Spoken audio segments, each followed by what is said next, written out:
Our goals is to put the number so high to where I don't think it got a human on earth that's alive that can touch it. Birdman and Slim grew up in New Orleans. They were not rich when they were born. They came from an underprivileged background.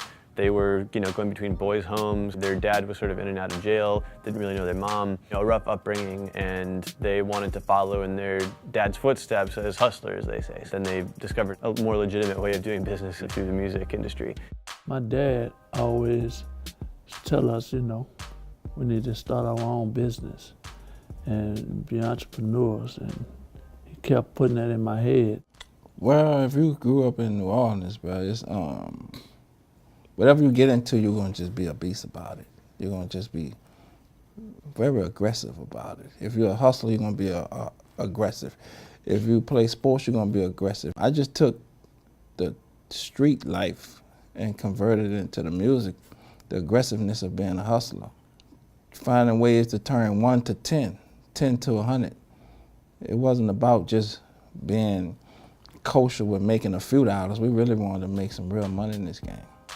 What Birdman and Slim were doing with Cash Money and making this sort of bounce-influenced version of hip-hop was getting so popular regionally that they were starting to outgrow their actual regional record distributors.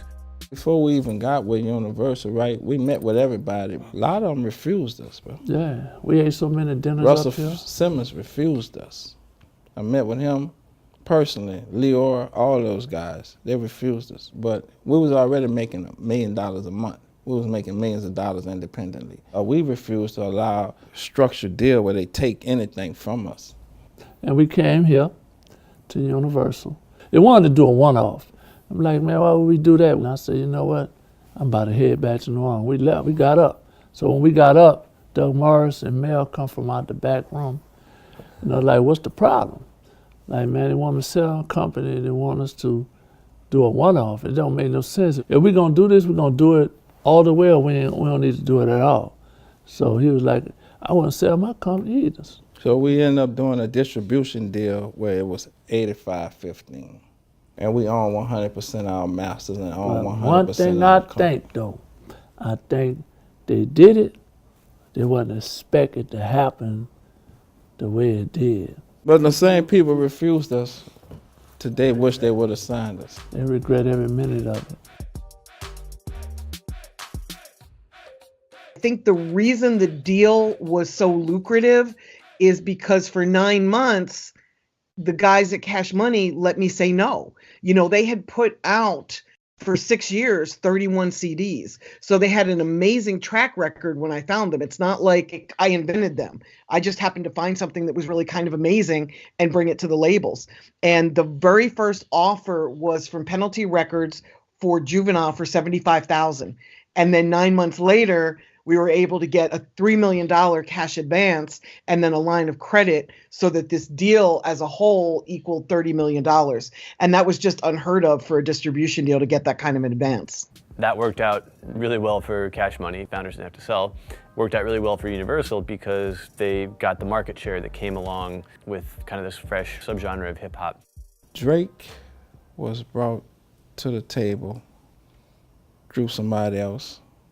I remember Nikki flew in right after the same day the Carter 3 came out. Wayne played me her music. We flew her to California, and day one we knew both of them were stars, bro. That was the birth of the Young Money. We always let Drake do what he wanted. Same thing we did with Nikki, bro. It's hard to tell them people what to do and how to do it. I wanted to allow them to do what they wanted to do. That was one of my blessings of being an artist, but you can't paint. You gotta let them paint their own picture. A lot has been made about how he turned in the last album on his deal. What is the current status? We forever in business with Drake. Because of the masters, at least. We forever in business with Drake.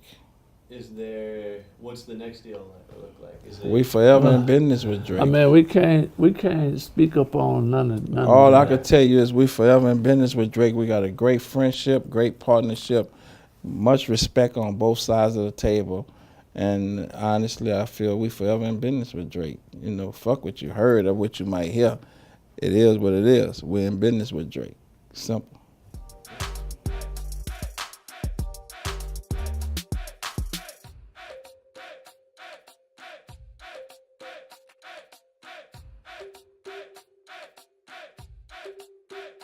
You know, they've kind of had a rough track record on paying folks. I'm not sure why that is. It happens to a lot of people in the music industry, but they do have a very long list of disgruntled people and folks that have had to sue them. I had to file suit to get paid. You know, a lot of people have to get what's owed to them.